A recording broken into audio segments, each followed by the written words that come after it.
బీహార్ ఓటర్ల జాబితా సవరణపై పార్లమెంట్ ఉభయ సభల్లో గందరగోళం. ఉపరాష్ట్రపతి జగదీప్ ధన్కర్ రాజీనామాను ఆమోదించిన రాష్ట్రపతి. బులెటిన్లో ముందుగా సభా సమయం టాప్ 9 న్యూస్. బీహార్ ఓటర్ల జాబితా ప్రత్యేక సవరణకి వ్యతిరేకంగా విపక్షాలు నిరసనకు దిగడంతో పార్లమెంట్ ఉభయ సభలో ఎలాంటి కార్యకలాపాలు చేపట్టకుండా రేపటికి వాయిదా పడ్డాయి.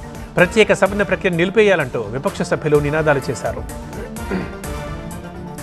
బీహార్లో ఎన్నికల సంఘం చేపట్టిన ఓటర్ల జాబితా ప్రత్యేక సవరణను వ్యతిరేకిస్తూ విపక్షాలు పార్లమెంట్ ఎదుట ప్రసంగాలతో నిరసనకు దిగాయి. ప్రజాస్వామ్యాన్ని హత్య చేస్తున్నారని రాసుకున్న ప్లకార్డులను ప్రదర్శించారు ఎంపీలు. రాహుల్ గాంధీ, అఖిలేష్ యాదవ్లు కూడా ఇందులో పాల్గొన్నారు. విపక్ష సభ్యుల తీరుని పార్లమెంటరీ వ్యవహారాల శాఖ మంత్రి కిరణ్ రిజిజు తప్పుబట్టారు. విపక్షం డిమాండ్ చేస్తున్నట్లుగానే తాము చర్చకు సిద్ధమని స్పష్టం చేశారు. మరి ఎందుకు సభను జరగనీయడం లేదని ప్రశ్నించారు. చర్చ కావాలంటే గందరగోళం సృష్టించవద్దని సూచించారు. ఇలా చేయడం ప్రజాధనాన్ని వృధా చేయడమేనంటూ రిజిజు అన్నారు. ఉపరాష్ట్రపతి పదవికి జగదీప్ ధన్కర్ రాజీనామా చేయడంతో సభా కార్యకలాపాల్ని రాజ్యసభ ఉపాధ్యక్షుడు హరివంశ్ సింగ్ నిర్వహించారు. వైసీపీ ఎంపీ నిరంజన్ రెడ్డికి పుట్టినరోజు సందర్భంగా శుభాకాంక్షలు తెలిపారు. వాయిదా తర్వాత మధ్యాహ్నం 2 గంటలకు సభ తిరిగి సమావేశమైనప్పుడు కూడా ఆయన సభాపతి స్థానంలోనే కూర్చున్నారు. ఉపరాష్ట్రపతి పదవికి జగదీప్ ధన్కర్ చేసిన రాజీనామాని ఆమోదించారు రాష్ట్రపతి. దీనికి సంబంధించిన నోటిఫికేషన్ని కేంద్ర హోంమంత్రిత్వ శాఖ జారీ చేసిందని రాజ్యసభలో సభాపతి స్థానంలో ఉన్న బీజేపీ ఎంపీ ఘనశ్యామ్ తివారీ వెల్లడించారు. రాజీనామా చేసిన జగదీప్ ధన్కర్ ఆరోగ్యంగా ఉండాలని ప్రధాని మోదీ ఆకాంక్షించారు. ఉపరాష్ట్రపతి సహా అనేక హోదాల్లో దేశానికి సేవ చేసే అవకాశం జగదీప్ ధన్కర్కి లభించిందని ఎక్స్ వేదిక ద్వారా ప్రధాని తెలిపారు. జగదీప్ ధన్కర్ ఆకస్మిక రాజీనామాపై ప్రభుత్వం వివరణ ఇవ్వాలంటూ కాంగ్రెస్ పార్టీ డిమాండ్ చేసింది. ఆయన నిర్ణయం వెనుక చాలా బలమైన కారణాలు ఉండి ఉంటాయని కాంగ్రెస్ ప్రధాన కార్యదర్శి జైరాం రమేష్ అనుమానాలు వ్యక్తం చేశారు. ఆయన రాజీనామా గురించి ప్రభుత్వానికి ముందే తెలుసా అని ప్రశ్నించారు. రాజ్యసభ డిప్యూటీ చైర్మన్ హరివంశ్ సింగ్ ఢిల్లీలో రాష్ట్రపతి ద్రౌపది ముర్ముని కలిశారు. ఈ భేటీకి సంబంధించిన ఫోటోని రాష్ట్రపతి భవన్ ఎక్స్లో విడుదల చేసింది. అయితే సమావేశానికి సంబంధించి ఎలాంటి వివరాల్ని మాత్రం వెల్లడించలేదు. సైబర్ నేరగాళ్లకు గత ఏడాది భారత పౌరులు చెల్లించిన మొత్తం 22,846 కోట్ల రూపాయలకు పెరిగిందని కేంద్ర హోంశాఖ సహాయ మంత్రి బండి సంజయ్ తెలిపారు. ఆయన లోక్సభకు ఈ విషయమై లిఖితపూర్వక సమాధానమిచ్చారు. 2023తో పోలిస్తే ఇది 3 రెట్లు ఎక్కువ. బీసీ రిజర్వేషన్లపై చర్చించేందుకు రేపు ఢిల్లీకి సీఎం రేవంత్. రైతుల్ని ఇబ్బంది పెడితే కఠిన చర్యలన్న మంత్రులు. హోంగార్డులకు జీతాలు చెల్లించాలని కోరిన హరీష్ రావు. ఇలాంటి తెలంగాణ టాప్ 9 ఇప్పుడు. రేపు ఢిల్లీ వెళ్తున్నారు సీఎం రేవంత్. బీసీ రిజర్వేషన్ల అంశంపై కేంద్రంతో తాడోపేడో తేల్చుకునేందుకు సిద్ధమయ్యారు. బీసీ రిజర్వేషన్లని 9వ షెడ్యూల్లో చేర్చాలని కేంద్రాన్ని కోరనున్నారు. అలాగే ఇండీ కూటమి నేతల్ని కలిసి బీసీ రిజర్వేషన్ల మద్దతు కోరనున్నారు. తెలంగాణ చేపట్టిన కుల గణన సర్వే చరిత్రాత్మకమన్నారు డిప్యూటీ సీఎం భట్టి విక్రమార్క.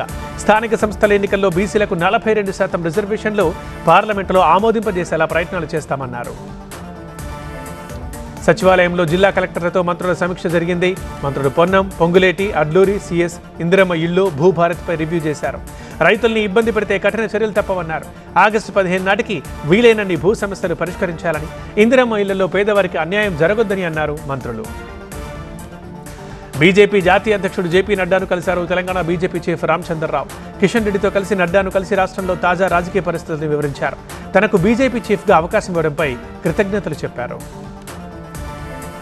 అడుగడుగునా బీసీల్ని కాంగ్రెస్ మోసం చేస్తోందన్నారు కేటీఆర్. బీసీ నేతలతో కేటీఆర్ సమావేశమయ్యారు. లోపాలతో కూడిన కులగణని రోల్ మోడల్గా చూపుతున్నారని, బీసీలకు 42% రిజర్వేషన్ల హామీని విస్మరించారని మండిపడ్డారు. హోంగార్డులకు వెంటనే జీతాలు చెల్లించాలన్నారు మాజీ మంత్రి హరీష్ రావు. నెలాఖరు వస్తున్నా జీతాలు ఇవ్వకపోవడం సిగ్గుచేటని అన్నారు. కాంగ్రెస్ నేతలు పథకాల్లో కోతలు పెడుతున్నారని, జీతాలు కూడా ఇవ్వట్లేదని ఆరోపించారు. తెలంగాణ ఆర్టీసీ మహాలక్ష్మి పథకం కింద ఇప్పటి వరకు 200 కోట్ల జీరో టికెట్లు జారీ చేసింది. దీంతో రేపు 96 డిపోలు, 341 బస్ స్టేషన్లలో ఘనంగా సంబరాలు జరపాలని రవాణా శాఖ మంత్రి పొన్నం ప్రభాకర్ పిలుపునిచ్చారు. సిద్దిపేట కలెక్టరేట్లో రేషన్ కార్డుల పంపిణీలో రసభస జరిగింది. మంత్రి వివేక్ ముందు బీఆర్ఎస్ కార్యకర్తలు ఆందోళనకు దిగారు. ఫ్లెక్సీలో దుబాక ఎమ్మెల్యే కొత్త ప్రభాకర్ రెడ్డి ఫోటో లేదంటూ ఆగ్రహం వ్యక్తం చేశారు. కాసేపు అక్కడ స్వల్ప ఉద్రిక్తత ఏర్పడింది. కాంగ్రెస్ పార్టీ బీసీల్ని మోసం చేస్తోందన్నారు బీజేపీ ఎమ్మెల్యే పాయల్ శంకర్. మతపరమైన రిజర్వేషన్లు రాజ్యాంగ విరుద్ధమన్నారు. బీసీ రిజర్వేషన్ల ఆర్డినెన్స్లో సవరణలు కోరితే కాంగ్రెస్ స్పందించలేదని చెప్పారు శంకర్. వానాకాలం సాగుపై సీఎం చంద్రబాబు సమీక్ష. జిల్లాల పునర్విభజనపై కేబినెట్ సబ్ కమిటీ ఏర్పాటు. సినిమాల కంటే రాజకీయాలకే ఇంపార్టెన్స్ అని తెలిపిన పీకే. ఇలాంటి ఆంధ్రప్రదేశ్ టాప్ 9 ఇప్పుడు చూద్దాం. వ్యవసాయ అనుబంధ శాఖలపై ముఖ్యమంత్రి చంద్రబాబు సచివాలయంలో సమీక్షించారు. పంట వివరాలపై శాటిలైట్ సర్వే చేయాలని ఆదేశించారు. కాలువలకు నీటిని విడుదల చేయాలని సూచించారు. ల్యాండ్ రీసర్వే తర్వాత రికార్డులు అప్డేట్ చేయాలన్నారు. ఏపీలో జిల్లాల పునర్విభజనపై కీలక నిర్ణయం తీసుకుంది బాబు ప్రభుత్వం. జిల్లాలో రెవెన్యూ డివిజన్లు, మండలాలు, గ్రామాల సరిహద్దులు, పేర్ల మార్పులు చేర్పులపై సమగ్రమైన అధ్యయనం చేసి రిపోర్ట్ ఇవ్వాల్సిందిగా కేబినెట్ సబ్ కమిటీని ఏర్పాటు చేసింది. కేంద్ర మంత్రి ఖట్టర్ని కలిశారు టీడీపీ ఎంపీలు. ఏపీలో పట్టణాభివృద్ధి పనులు వేగవంతం చేయాలి, అమరావతిలో కేంద్ర సంస్థలకు అనుమతులు సులభతరం చేయాలని విజ్ఞప్తి చేశారు. విజయవాడ, విశాఖ మెట్రోలకి త్వరగా ఆమోదం తెలపాలన్నారు. సినిమా కంటే రాజకీయాలకే తన ప్రాధాన్యత ఎక్కువన్నారు డిప్యూటీ సీఎం పవన్. కూటమి ఎమ్మెల్యేలు కోరితే హరిహర వీరమ్మలు స్పెషల్ షో వేస్తామని తెలిపారు. ఈ సినిమాకి రెమ్యునరేషన్ తీసుకోలేదని, సినిమా హిట్ అయితేనే డబ్బులు తీసుకుంటానన్నారు పవన్. అన్నీ చేశాం, మహిళలకు ఇస్తామన్న 1500 రూపాయల హామీని అమలు చేయాలంటే ఇక రాష్ట్రాన్ని అమ్మాల్సిన పరిస్థితి ఏర్పడిందన్నారు మంత్రి అచ్చెన్నాయుడు. అచ్చెన్న వ్యాఖ్యల్ని తప్పుపట్టారు మాజీ మంత్రి బుడదల రజని. హామీలు ఇచ్చేటప్పుడు తెలియదా అంటూ ప్రశ్నించారు.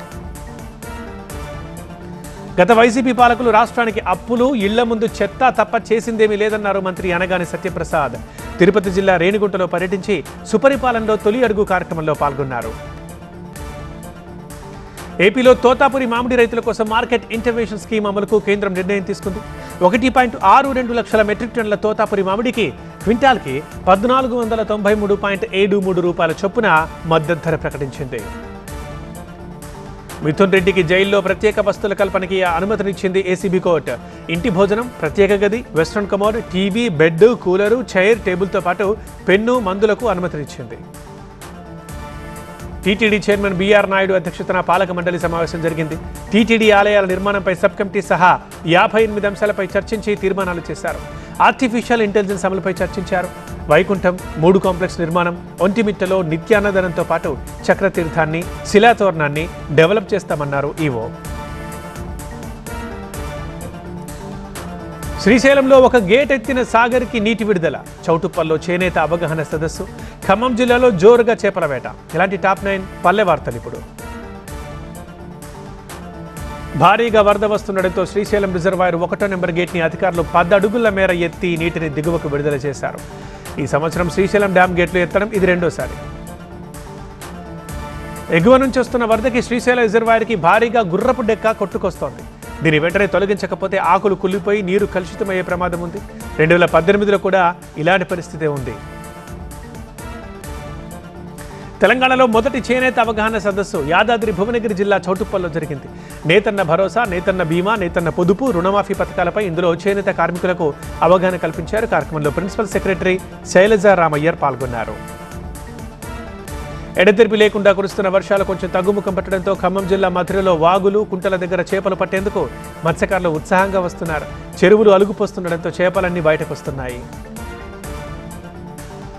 కవాల్ టైగర్ రిజర్వ్కి సంబంధించిన జీవో 49ని ప్రభుత్వం తాత్కాలికంగా నిలిపివేయడంతో కాంగ్రెస్ శ్రేణులు హర్షం వ్యక్తం చేశాయి. ఆదిలాబాద్లో కొమరం భీం విగ్రహానికి పూలమాల వేసి సీఎం రేవంత్ చిత్రపటానికి పాలాభిషేకం చేశారు. కర్నూలు జిల్లా ఆదోనిలో యూరియా కోసం రైతులు వ్యవసాయాధికారి కార్యాలయం ముందు ఆందోళన చేపట్టారు. యూరియా కొరత చాలా తీవ్రంగా ఉందని రైతులు తెలిపారు. యూరియా వేయాల్సిన టైంలో వేయకపోతే రైతుల పరిస్థితి ఏమవుతుందో ఆలోచించాలని అన్నారు రైతులు. అంబేద్కర్ కోనసీమ జిల్లా జనిపల్లిలో తాచుపాము హడలెత్తించింది. కోళ్ల పెట్టెలోకి దూరిన పాము 4 కోళ్లను మింగేసింది. ఇక స్నేక్ క్యాచర్ వచ్చి ఆ 4 కోళ్లను కక్కించి పాముని బంధించి అడవిలో వదిలిపెట్టాడు. శ్రావణమాసం వస్తున్న సందర్భంగా కర్నూలు జిల్లా కోడుమూరు నుంచి పెద్ద సంఖ్యలో భక్తులు ఉరుకుంద ఈరన్న స్వామి సన్నిధికి బయలుదేరారు.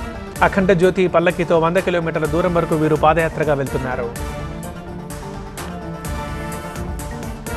రేపు బ్రిటన్ వెళ్తున్న ప్రధాని ఐటీ ట్రిబ్యునల్లో కాంగ్రెస్కి చుక్కెదురు. ధన్ఖడ్ రాజీనామా చేశారా లేక చేయించారా అని ప్రశ్నించిన ఆర్జేడీ. ఇలాంటి నేషనల్ టాప్ 9 ఇప్పుడు. 199 కోట్ల రూపాయల పన్ను డిమాండ్పై కాంగ్రెస్ దాఖలు చేసిన అప్పీల్ని ఇన్కమ్ ట్యాక్స్ అప్పీలేట్ ట్రిబ్యునల్ కొట్టేసింది. 2018-19కి సంబంధించి ఆదాయ పన్ను రిటర్న్ను ఆలస్యంగా సమర్పించినందువల్ల కాంగ్రెస్ పార్టీకి మినహాయింపు దొరికిందని స్పష్టం చేసింది. ఉపరాష్ట్రపతి జగదీప్ ధన్ఖడ్ తన పదవికి రాజీనామా చేశారా లేక చేయించారా అని ఆర్జేడీ నేత తేజస్వి యాదవ్ ప్రశ్నించారు. నిజంగా ఆరోగ్య కారణాలతోనే ఆయన పదవి నుంచి తప్పుకోదలిస్తే పార్లమెంట్ సమావేశాలకు ముందు ఆ పని చేసేవారు కదా అని అనుమానపడుతున్నారు. ఆరోగ్యపరంగా జగదీప్ ధన్ఖడ్ చక్కగా ఉన్నారని బెంగాల్ సీఎం మమతా బెనర్జీ అన్నారు. ఏ కారణంతో ధన్కర్ రాజీనామా చేశారో తెలియదని వివరించారు. ఏం జరుగుతుందో చూద్దాం అంటూ వ్యాఖ్యానించారు మమత. పెద్ద చేపను చిన్న చేప మింగడే సహజమని ఆర్ఎస్ఎస్ అధినేత మోహన్ భగవత్ అన్నారు. యుద్ధం వస్తే వినాశనం తప్పదని అన్నారు. 2 ప్రపంచ యుద్ధాల్లో ఆ విషయాన్ని చూశామని గుర్తు చేశారు. ఇప్పుడు 3వ ప్రపంచ యుద్ధం వస్తే ఏం జరుగుతుందోనని భగవత్ ఆందోళన వ్యక్తం చేశారు. ఛత్తీస్గఢ్ మాజీ సీఎం భూపేష్ బఘేల్ కుమారుడు చైతన్య అరెస్ట్ నిరసిస్తూ రాయ్పూర్లో కాంగ్రెస్ కార్యకర్తలు చేతులకు సంకెళ్లేసుకుని నిరసనలో పాల్గొన్నారు. కార్యకర్తలతో కలిసి రోడ్డుపై బైఠాయించారు మాజీ సీఎం. భాషకు సంబంధించి పెరుగుతున్న హింసాత్మక సంఘటనలపై మహారాష్ట్ర గవర్నర్ సిపి రాధాకృష్ణన్ ఆందోళన వ్యక్తం చేశారు. పెట్టుబడులు, పారిశ్రామిక ప్రగతిపై ఘటనలు రాష్ట్రంపై దీర్ఘకాలిక ప్రభావం చూపుతాయని హెచ్చరించారు. ప్రైవేటీకరణను వ్యతిరేకిస్తూ యూపీలో విద్యుత్ ఉద్యోగుల నిరసనలు. బ్రిటన్ వెళ్లిపోయిన ఫైటర్ జెట్ విమానం. గిన్నిస్ బుక్లో 17 ఏళ్ల బాలికకి చోటు. ఇలాంటి మెట్రో టాప్ 9 ఇప్పుడు. ప్రైవేటీకరణను వ్యతిరేకిస్తూ యూపీలో విద్యుత్ కార్మికులు నిరసన బాట పట్టారు. రాష్ట్ర ప్రయోజనాన్ని దృష్టిలో పెట్టుకుని ప్రభుత్వం ప్రైవేటీకరణ నిర్ణయం తీసుకుందని యూపీ విద్యుత్ శాఖ మంత్రి తెలిపారు. ఆందోళన చేపడుతున్న కార్మికులతో మాట్లాడేందుకు తాను 3 గంటలు వేచి ఉన్నా వాళ్ళు రాలేదని ఆయన వెల్లడించారు. విద్యార్థి సంఘాలకు ఎన్నికలు నిర్వహించాలని డిమాండ్ చేస్తూ రాజస్థాన్ జోధ్పూర్లో ఎన్ఎస్యుఐ కార్యకర్తలు వినూత్న ప్రదర్శన చేపట్టారు. శివపార్వతులు, సీతారాములు, హనుమంతుడి వేషం ధరించిన కార్యకర్తలు ఈ ప్రదర్శనలో సందడి చేశారు. ఉత్తరాదివాసులు అతి పవిత్రంగా భావించే కావడి యాత్ర రేపు ముగుస్తుండటంతో పెద్ద సంఖ్యలో భక్తులు హరిద్వార్ చేరుకుంటున్నారు. గంగా జలాన్ని సేకరించి అంతా తిరుగు ప్రయాణమవుతున్నారు. రేపటి రోజుని ఉత్తరాదివాసులు శ్రావణ శివరాత్రిగా జరుపుకుంటారు. తమిళనాడు సీఎం స్టాలిన్ సతీమణి రచించిన పుస్తకం అవరుం నానుం 2వ భాగం విడుదలమైంది. ప్రముఖ రచయిత్రి శివశంకర్ ఈ పుస్తకాన్ని ఆవిష్కరించారు. తొలి కాపీని ప్రముఖ పారిశ్రామికవేత్త మల్లికా శ్రీనివాసన్ అందుకున్నారు. స్టాలిన్కి సంబంధించి బయటి ప్రపంచానికి తెలియని అనేక విషయాల్ని దుర్గా ఇందులో పొందుపరిచారు. నగర దుకాణంలో చోరీకి పాల్పడింది యూపీ ముఠాగా గుర్తించిన పోలీసులు. బంధువు ఇంట్లో బంగారం చోరీ చేసిన మహిళలు. ఇలాంటి క్రైమ్ టాప్ 9 ఇప్పుడు చూద్దాం. సంచలనం సృష్టించిన సూర్యాపేట సాయి సంతోషి జ్యువెలర్స్ చోరీకి పాల్పడింది యూపీ ముఠా అని గుర్తించారు పోలీసులు. ఈ ముఠా షాపు సమీపంలోనే 2 నెలల క్రితం ఇంటిని అద్దెకు తీసుకున్నట్టు తెలుస్తోంది. చోరీ చేసి అర్ధరాత్రి 3 గంటల సమయంలో బ్యాగులు సర్దుకొని వెళ్లిపోయారు. నంద్యాల ఆత్మకూరు అటవీ శాఖలో అకౌంట్స్ ఆఫీసర్గా పనిచేసిన రిటైర్ అయిన చాంద్ బాషా భారీగా అవినీతికి పాల్పడ్డారని డిఎఫ్ఓ పోలీసులు కంప్లైంట్ ఇచ్చారు. పోలీసులు చాంద్ బాషా సోదరుడు, ఒక ప్రింటింగ్ ప్రెస్ యజమాని అరెస్ట్ చేశారు. బంధువు ఇంట్లో చోరీకి చేసిన 2 మహిళల్ని అన్నమయ్య జిల్లా ఓబులవారిపల్లిలో పోలీసులు అరెస్ట్ చేశారు. ఈ నెల 14న పట్టపగలే ఈ మహిళలు బంధువుల ఇంట్లోనే 9 తులాల బంగారం చోరీ చేశారు. బంగారం పోగొట్టుకున్న మహిళ పోలీసులకు కంప్లైంట్ ఇచ్చినప్పుడు ఈ 2 ఆమెతోనే ఉండడం విశేషం. సంగారెడ్డి జిల్లా అయ్యప్ప కాలనీలో బైక్పై వచ్చిన 2 ఒక మహిళ మెడ నుంచి చైన్ లాక్కెళ్లారు. ఆ దృశ్యం సీసీ కెమెరాల్లో రికార్డ్ అయింది. ఆ టైంలో వీధిలో ఈ ఒక్క మహిళ మాత్రమే ఉన్నారు. ఆమె ఇంటి ముందే చోరీ జరిగింది. కృష్ణా జిల్లా గుడివాడలో 2 బైక్ దొంగల్ని అరెస్ట్ చేశారు పోలీసులు. వారి నుంచి 14 ద్విచక్ర వాహనాల్ని స్వాధీనం చేసుకున్నారు. చోరీ చేసిన వాహనాల్ని తాకట్టు పెట్టి డబ్బుతో వీళ్లు జల్సాలు చేసుకునేవారని పోలీసులు గుర్తించారు. వనపర్తి జిల్లా ఆత్మకూరులో గుర్తు తెలియని వ్యక్తులు 23 పందులను ఎత్తుకెళ్లారు. బలెరో వాహనంలో వీటిని ఎక్కించుకొని తీసుకెళ్లిపోయారు. అడ్డుకున్న పందుల యజమానిపై దాడి చేశారు. హైదరాబాద్ నుంచి విజయవాడ వెళ్తున్న కారు ఒకటి కల్వర్ట్ని ఢీకొని తగలబడిపోయింది. కోదాడ మండలం కొమరబండలో ప్రమాదం జరిగింది. కారులో ప్రయాణిస్తున్న 2 సురక్షితంగా బయటపడ్డారు. వర్క్ ఫ్రం హోం పేరుతో మోసాలకు పాల్పడుతున్న ముఠాని ఢిల్లీ పోలీసులు అరెస్ట్ చేశారు. మధ్యప్రదేశ్, ఉత్తరప్రదేశ్ పోలీసులతో సమన్వయం చేసుకుంటూ ముఠాని పట్టుకున్నారు. జీఎస్టీ తగ్గించేందుకు తక్షణ ప్రతిపాదన అనేది లేదన్న కేంద్ర ఆర్థిక మంత్రిత్వ శాఖ. ప్రారంభ లాభాలు నిలబెట్టుకోలేకపోయిన స్టాక్ మార్కెట్. ఇలాంటి బిజినెస్ టాప్ 9 న్యూస్ ఇప్పుడు చూద్దాం. జీఎస్టీ తగ్గించేందుకు తక్షణ ప్రతిపాదనలేవి కేంద్ర ఆర్థిక మంత్రిత్వ శాఖ స్పష్టం చేసింది. రేట్ల తగ్గింపు అనేది పూర్తిగా జీఎస్టీ కౌన్సిల్ సిఫార్సులపైనే ఆధారపడి ఉంటుందని తెలిపింది. రేట్ల హేతుబద్ధీకరణ కోసం ఏర్పాటు చేసిన మంత్రుల కమిటీ ఇంకా నివేదిక సమర్పించలేదని వివరించింది. స్టాండప్ ఇండియా స్కీమ్ కింద గడిచిన 3 ఏళ్ల కాలంలో ఎస్సీ, ఎస్టీ, మహిళా ఔత్సాహిక పారిశ్రామికవేత్తలకు 28,996 కోట్ల రూపాయల రుణాలు మంజూరయ్యాయని కేంద్ర ఆర్థిక మంత్రిత్వ శాఖ తెలిపింది. దీని ద్వారా 1,26,508 మంది లబ్ధి పొందారని వెల్లడించింది. ప్రైవేట్ బ్యాంక్స్, క్విక్ కామర్స్ కంపెనీల్లో లాభాల స్వీకరణ చోటు చేసుకోవడంతో స్టాక్ మార్కెట్లో ప్రారంభ లాభాలన్నీ నిలబెట్టుకోలేకపోయాయి. సెన్సెక్స్ 14 పాయింట్లు, నిఫ్టీ 30 పాయింట్ల నష్టంతో ముగిశాయి. బంగారం ధర మళ్లీ దూసుకుపోతోంది. 24 క్యారెట్ల బంగారం 10 గ్రాముల ధర 1,140 రూపాయలు, 22 క్యారెట్ల బంగారం 1,050 రూపాయలు పెరిగింది. 24 క్యారెట్ల ధర ప్రస్తుతం 1,01,290 రూపాయలు ఉండగా 22 క్యారెట్ల బంగారం 92,850 రూపాయలుగా ఉంది. బ్యాంకింగ్ రంగానికి సంబంధించి డిజిటల్ మాధ్యమాల ద్వారా ఖాతాదారుల నుంచి ఫిర్యాదులు పెరుగుతున్నాయని తెలిపింది రిజర్వ్ బ్యాంక్. సమస్య సేవలోనో బ్యాంకింగ్ ఉత్పత్తిలోనో లేదని, అసలు సమస్య బ్యాంకులకు సానుభూతి లేకపోవడమేనని స్పష్టం చేసింది. క్రిప్టో కరెన్సీలు, ఇతర వర్చువల్ డిజిటల్ అసెట్స్ ద్వారా 2023-24 ఆర్థిక సంవత్సరంలో 437.43 కోట్ల రూపాయలని ఆదాయ పన్ను రూపంలో వసూలు చేశామని ప్రభుత్వం ప్రకటించింది. 2022లో క్రిప్టోని అమలు చేసిన తర్వాత ఈ వివరాల్ని ప్రభుత్వం వెల్లడించడం ఇదే ఫస్ట్ టైం. గడ్చిరోలిలో ప్రముఖ పారిశ్రామిక సంస్థ లాయిడ్స్ మెటల్స్ సంబంధించిన అనేక అభివృద్ధి పనులకు మహారాష్ట్ర ముఖ్యమంత్రి దేవేంద్ర ఫడ్నవీస్ శ్రీకారం చుట్టారు. ఇందులో 5 టన్నుల వార్షిక సామర్థ్యంతో కూడిన ఐరన్ ఓర్ గ్రైడింగ్ ప్లాంట్ కూడా ఉంది. తమిళనాడు టెక్స్టైల్స్ రంగంలో పెట్టుబడులు పెట్టాలని తైవాన్ని తమిళనాడు గవర్నమెంట్ ఆహ్వానించింది. కోయంబత్తూరులో తిరుప్పూరు ఎక్స్పోర్టర్స్ అసోసియేషన్ ఆధ్వర్యంలో తైవాన్ టెక్స్టైల్ పార్ట్నర్షిప్ సమ్మిట్ జరిగింది. ఇందులో రకరకాల వస్త్రాల్ని ప్రదర్శించారు.